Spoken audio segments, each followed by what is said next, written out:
China's economy grew by 3% last year, exceeding some forecasts, but still well below the country's official target. Other than in 2020, at the beginning of the pandemic, it's the slowest growth for the world's second largest economy since the 1970s. Xu Sitao is chief economist from Deloitte China. I asked him how China's GDP figures compare to growth in previous years. Of course, it's a big deceleration, but last year was so special. COVID and the war in Europe and all this, and also inflation shock in Western world.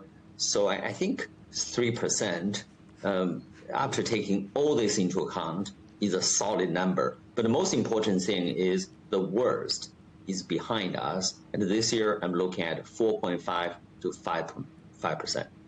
So you think the worst is behind us then. What about the lifting of COVID restrictions? What impact will that have, do you think?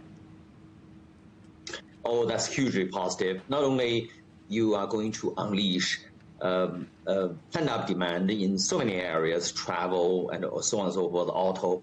I expect economy would demonstrate strong growth from second quarter this year. But more importantly, to lift zero COVID policy has restored investors' confidence in policymakers' capability in gauging various trade-offs.